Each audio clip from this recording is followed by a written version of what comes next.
Hello, everyone, and welcome once again to Reis das Artes, Unimaginable Conversations. I'm Almir Reis, a Brazilian visual artist living in Lisbon, Portugal. For more than 25 years, I've explored the world through photography, painting, and contemporary visual art, always searching for the stories that transform the history of creativity. Today, we have the privilege of meeting a visionary whose imagination reached far beyond the conventions of her own time. She created an extraordinary body of work, guided by a profound spiritual search, believing that the world was not yet ready to understand what she had seen. With remarkable courage, she made one of the most fascinating decisions in art history. She asked that her paintings remain hidden from the public for years after her death, trusting that a future generation would finally recognize their significance. That future eventually arrived, and today she is celebrated as one of the true pioneers of abstract art. Ladies and gentlemen, please welcome the extraordinary Hilma Af Klint.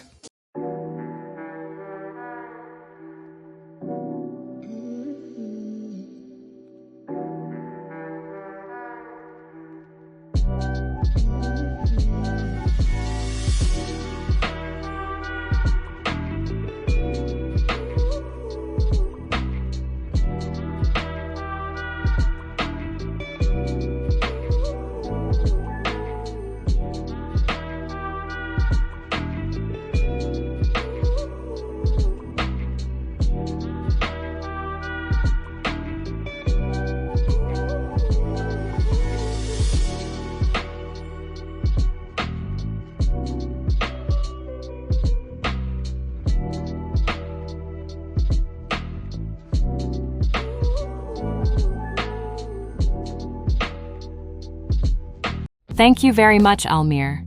It is truly an honor to be here on Reis das Artes.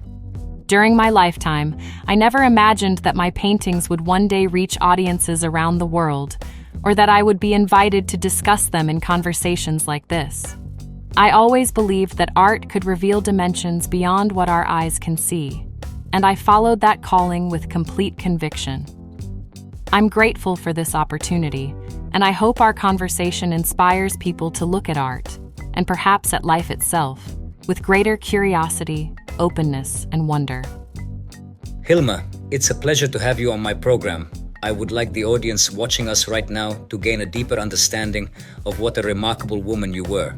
To begin, could you tell us where and when you were born, and share a little about your family and your childhood? Thank you, Almir. I was born on October 26, 1862, in Solna, just outside Stockholm, Sweden. I came from a well-educated family with a strong appreciation for science, discipline, and nature. My father was a naval officer, and because of his profession, I spent much of my childhood surrounded by the sea and the beautiful Swedish landscape. From an early age, I loved to draw and paint. Nature fascinated me, but I was equally intrigued by questions that couldn't be answered by science alone. After the loss of my younger sister, I became deeply interested in spirituality and the possibility that there were invisible dimensions beyond our physical world. That search would eventually become the foundation of my life's work. Looking back, I believe my childhood gave me both the discipline to become an artist and the curiosity to explore the unseen. What a coincidence! Hilma, I was born on October 26th as well, but 106 years after you. What a wonderful coincidence. Sharing the same birthday, even though we're separated by more than a century, somehow reminds us that time may divide our lives, but it doesn't limit the connections we can make. Almir, perhaps. October 26th has a special creative energy after all. So, would you say you had a comfortable upbringing? And when did art first enter your life? Yes, I was fortunate to grow up in a comfortable and stable family.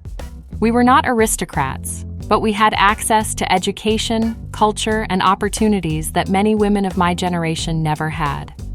My parents supported my artistic interests from an early age. Art entered my life as a child. I loved drawing flowers, plants, and the landscapes around me.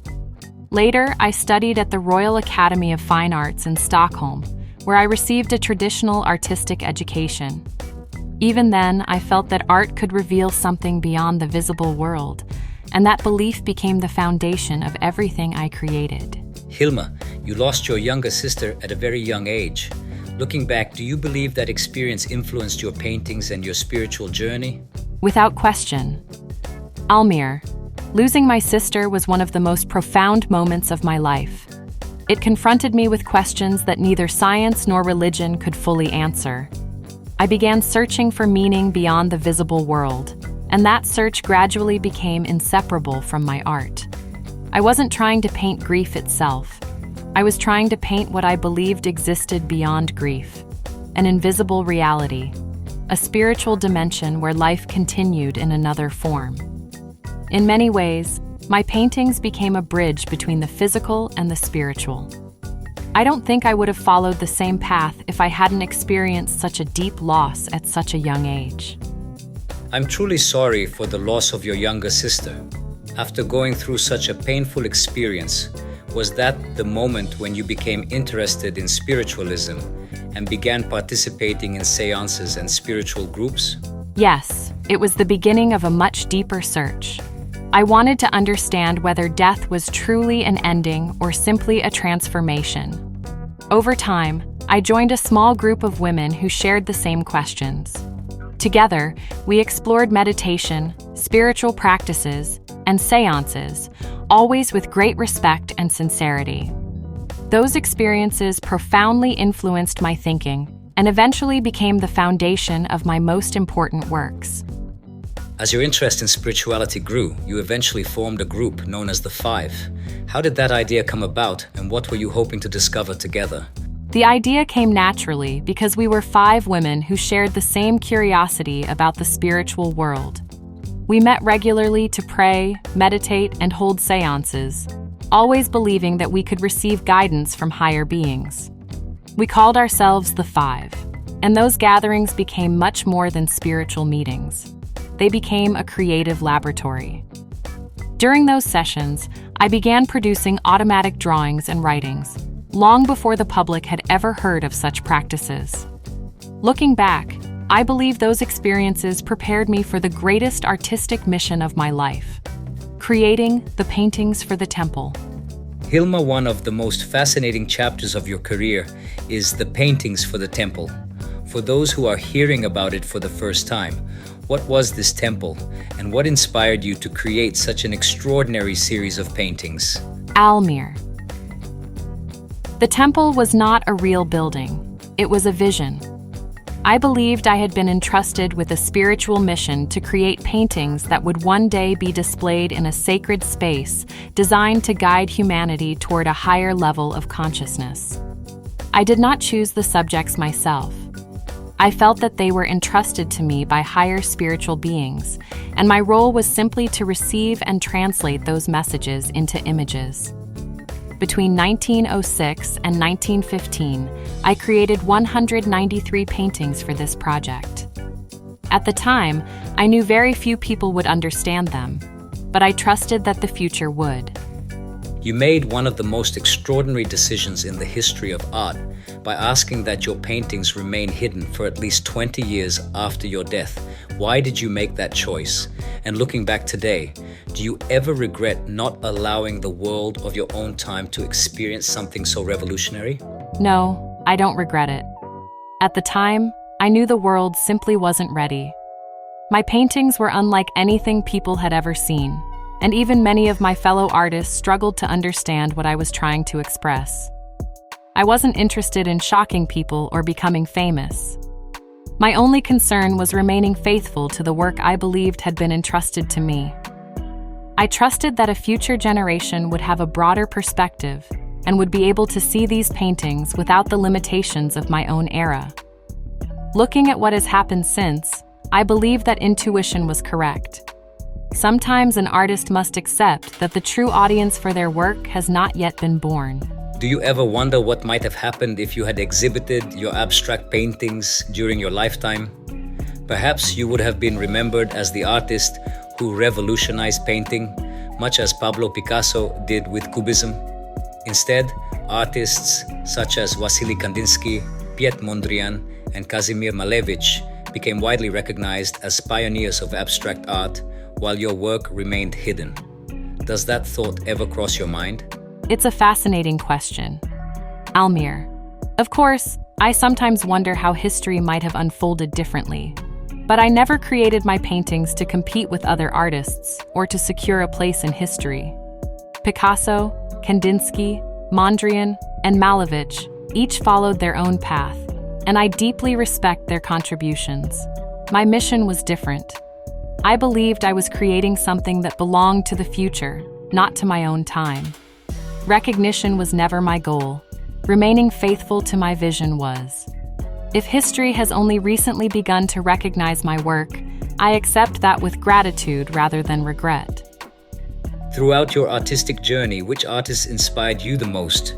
And Hilma, do you have a favorite artistic movement? I greatly admired many of the old masters, especially for their discipline, composition, and technical excellence.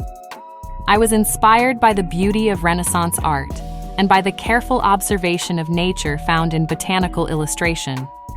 However, my greatest inspiration did not come from another artist or from any artistic movement. It came from my inner experiences, spirituality, geometry, science, and my belief that art could reveal invisible truths.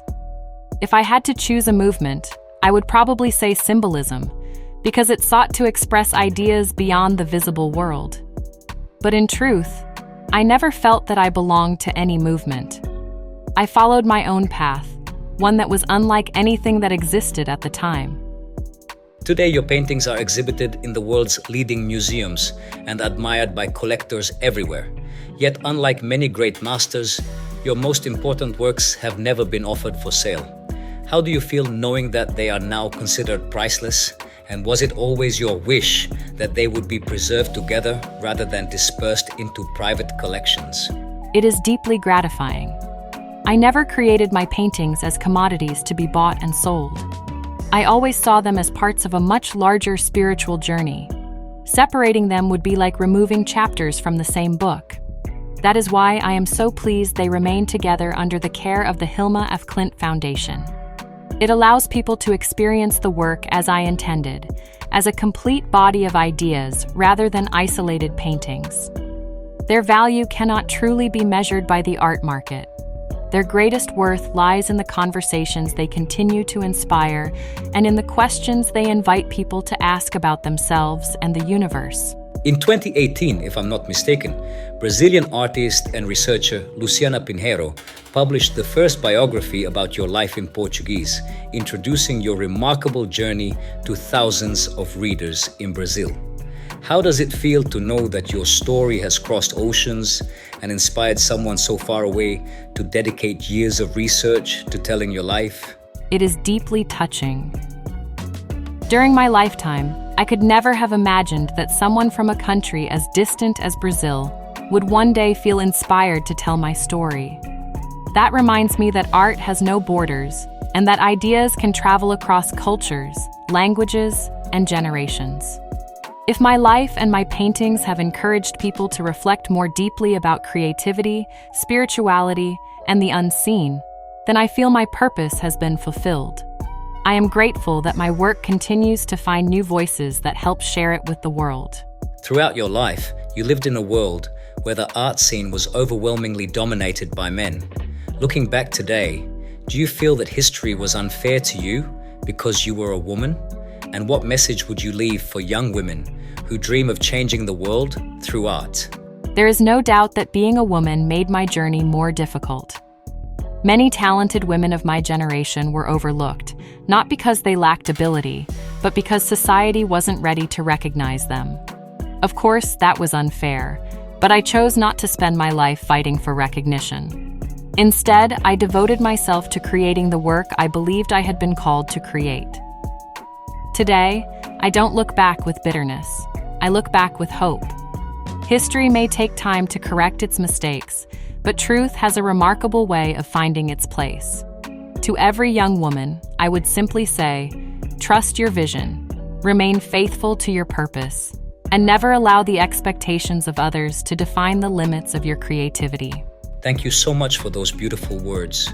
I truly hope your message inspires not only young women, but everyone who believes in following their own path.